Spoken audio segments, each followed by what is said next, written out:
అమరావతిలో global medical city ఏర్పాటు చేయాలని భావిస్తున్నట్లు ఆంధ్రప్రదేశ్ ముఖ్యమంత్రి చంద్రబాబు నాయుడు చెప్పారు. రాష్ట్రంలోని ప్రతి నియోజకవర్గంలోనూ 100 నుంచి 300 పడకల హాస్పిటళ్ల నిర్మాణానికి ప్రణాళికలు సిద్ధం చేస్తున్నామని వెల్లడించారు. వైద్య, ఆరోగ్య రంగాలపై ముఖ్యమంత్రి ఇవాళ మీడియాకు పవర్ పాయింట్ ప్రెజెంటేషన్ ఇచ్చారు. ఈ సందర్భంగా మాట్లాడుతూ రాష్ట్రంలో గుండె జబ్బులు, డయాబెటీస్, హైపర్ టెన్షన్, శ్వాసకోశ వ్యాధులు బాగా పెరుగుతున్నాయన్నారు. హైపర్ టెన్షన్ పురుషులలో కంటే మహిళల్లో ఎక్కువగా ఉందని గమనించారు. ఆహారపు అలవాట్లపై నియంత్రణ లేకపోవడం వల్ల కొన్ని జిల్లాల్లో మధుమేహం ఎక్కువగా ఉందని చంద్రబాబు చెప్పుకొచ్చారు. తన సొంత నియోజకవర్గం కుప్పంలో డిజిటల్ హెల్త్ నెర్వ్ సెంటర్ ఏర్పాటు చేశామని వెల్లడించారు. తెలంగాణలో 2 కొత్త ఎమ్మెల్సీలు ఇవాళ ప్రమాణ స్వీకారం చేశారు. భారతీయ జనతా పార్టీకి చెందిన అంజిరెడ్డి, మల్కా కొమరయ్య శాసన మండలి సభ్యులుగా ఇటీవలే ఎన్నికయ్యారు. వారిద్దరూ ఇవాళ ప్రమాణ స్వీకారం చేశారు. శాసన మండలి చైర్మన్ గుత్తా సుఖేందర్ రెడ్డి కొత్త సభ్యులతో ప్రమాణ స్వీకారం చేయించారు. ఆ కార్యక్రమానికి కేంద్ర హోంశాఖ సహాయ మంత్రి జి కిషన్ రెడ్డి, బీజేపీ ఎంపీలు రఘునందన్ రావు, లక్ష్మణ్ తదితరులు హాజరయ్యారు. అన్నమయ్య జిల్లాలో జరిగిన రోడ్డు ప్రమాదంలో డిప్యూటీ కలెక్టర్ రమా ప్రాణాలు కోల్పోయారు. ఈ ఉదయం సంబేపల్లి మండలం ఎర్రగుంట దగ్గర 2 కార్లు ఎదురెదురుగా ఢీకొన్నాయి. ఈ ప్రమాదంలో హంద్రి నివా కెనాల్ పీలేరు 2వ యూనిట్ ప్రత్యేక డిప్యూటీ కలెక్టర్ సుగాలి రమా మరణించారు. మరో 4 తీవ్రంగా గాయపడ్డారు. వారిని రాయచోటి ప్రభుత్వ హాస్పిటల్కు తరలించారు. డిప్యూటీ కలెక్టర్ రమా అనంతరం జిల్లా కళ్యాణదుర్గానికి చెందినవారు. ఆమె డిప్యూటీ కలెక్టర్ హోదాలో అన్నమయ్య జిల్లా కలెక్టర్ కార్యాలయంలో గ్రీవెన్స్ సెల్ సమన్వయకర్తగా పనిచేస్తున్నారు.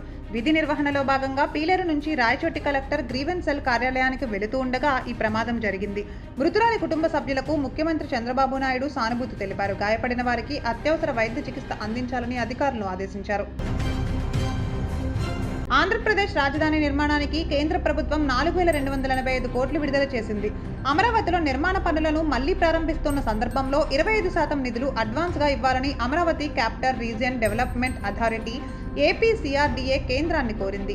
దానికి కేంద్ర ప్రభుత్వం సానుకూలంగా స్పందించింది. ప్రపంచ బ్యాంక్, ఆసియా డెవలప్మెంట్ బ్యాంకుల నిధుల నుంచి 25% మంజూరు చేసింది. దానికి కేంద్రం వాటా 750 కోట్లు కలిపి మొత్తం 4,285 కోట్లు విడుదల చేసింది.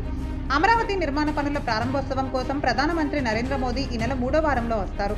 ఆ నేపథ్యంలో కేంద్ర ప్రభుత్వం ఈ నిధులను విడుదల చేసింది. బీఆర్ఎస్ నాయకుడు మన్నే క్రిషాంక్కు గచ్చిబౌలి పోలీసులు నోటీసులు ఇచ్చారు. కంచె గచ్చిబౌలి భూముల విషయంలో ఆర్టిఫిషియల్ ఇంటెలిజెన్స్ ద్వారా సామాజిక మాధ్యమాల్లో తప్పుడు పోస్టులు పెట్టి క్రిషాంక్ వాటిని ప్రచారం చేశాడని ఆరోపణ ఎదుర్కొంటున్నారు. ఏప్రిల్ 9, 10, 11 తేదీల్లో గచ్చిబౌలి పోలీస్ స్టేషన్లో విచారణకు హాజరు కావాలి అంటూ పోలీసులు క్రిషాంక్కు పురస్కారాలేమీ ప్రదానం చేయలేదు.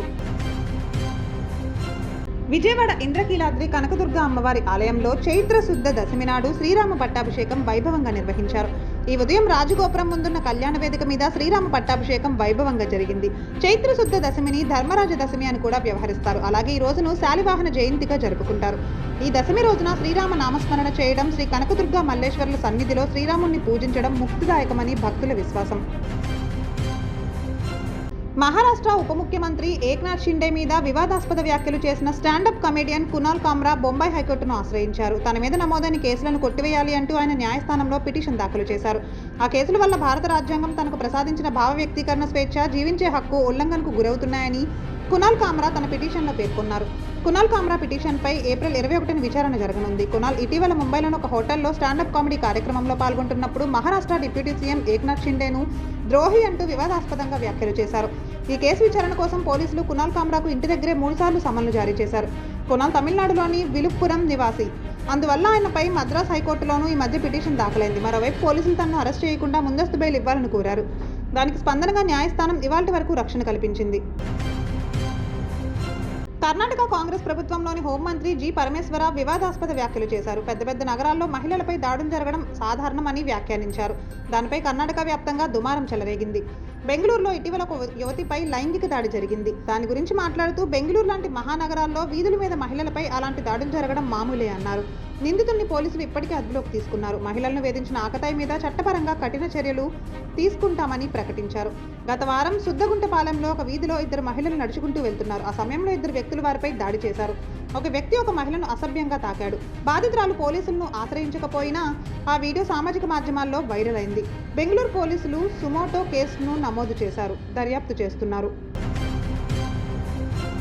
ఆదివారం ఉప్పల్లో జరిగిన Gujarat Titans versus Sunrisers హైదరాబాద్లో తలపడిన మ్యాచ్లో 7 వికెట్ల తేడాతో గుజరాత్ ఘన విజయం సాధించింది. అయితే గుజరాత్ బౌలర్ ఇషాంత్ శర్మకు బీసీసీఐ భారీ జరిమానా వేసింది. ఇతనికి మ్యాచ్ ఫీజులో 25% కోత విధించారు. ఓ డీమెరిట్ పాయింట్ కూడా అతని ఖాతాలో చేరింది. ఐపీఎల్ ప్రవర్తన నియమావళిని ఇషాంత్ ఉల్లంఘించినట్లు బీసీసీఐ పేర్కొంది. ఐపీఎల్లోని ఆర్టికల్ 2.2 ఉల్లంఘించడం ద్వారా లెవెల్ 1 తప్పిదానికి ఇషాంత్ పాల్పడినట్లు తెలిసింది. క్రికెట్ సామాగ్రిని కానీ, దుస్తులను కానీ, గ్రౌండ్ ఎక్విప్మెంట్ పట్ల కానీ అమర్యాదకరంగా ప్రవర్తిస్తే అప్పుడు ఆర్టికల్ 2.2 కింద జరిమానా విధిస్తారు. లెవెల్ 1 అఫెన్స్ను ఇషాంత్ అంగీకరించాడు. మ్యాచ్ రిఫరీ జవగల్ శ్రీనాథ్ విధించిన జరిమానాను ఆమోదించాడు. షార్ట్ ఫిల్మ్లతో కెరీర్ మొదలుపెట్టి వెబ్ సిరీస్లతో పాపులర్ అయిన అచ్చతెలుగు అమ్మాయి వైష్ణవి చైతన్య తొలి సినిమా బేబీతో స్టార్ట్ అయిపోయింది. ప్రస్తుతం హీరో సిద్ధు జొన్నలగడ్డ సరసన జాక్ మూవీలో నటిస్తోంది. బొమ్మరిల్లు భాస్కర్ దర్శకత్వంలో తెరకెక్కుతోన్న ఈ చిత్రానికి సంబంధించిన పోస్టర్స్, టీజర్, ట్రైలర్ ప్రేక్షకులను ఆకట్టుకున్నాయి. ఈ సినిమా ప్రీ రిలీజ్ ఈవెంట్లో వైష్ణవి చేసిన ఆసక్తికర వ్యాఖ్యలు వైరల్ అవుతున్నాయి. టాలీవుడ్లో తెలుగు అమ్మాయిలకు అవకాశాలు రావు అనే ప్రచారం ఎందుకు జరిగిందో కానీ ఆ ప్రచారం వల్లే చాలా మంది అమ్మాయిలు ఇండస్ట్రీకి రావాలనే ఆలోచన చేయడం లేదని వైష్ణవి చెప్పింది. ఇండస్ట్రీలోకి రావాలనే ప్రయత్నమే చేయకపోతే ఎలాగా అని ప్రశ్నించింది. ఓపికతో ప్రయత్నిస్తే అవకాశాలు వస్తాయని, దానికి తానే ఉదాహరణ అని చెప్పింది.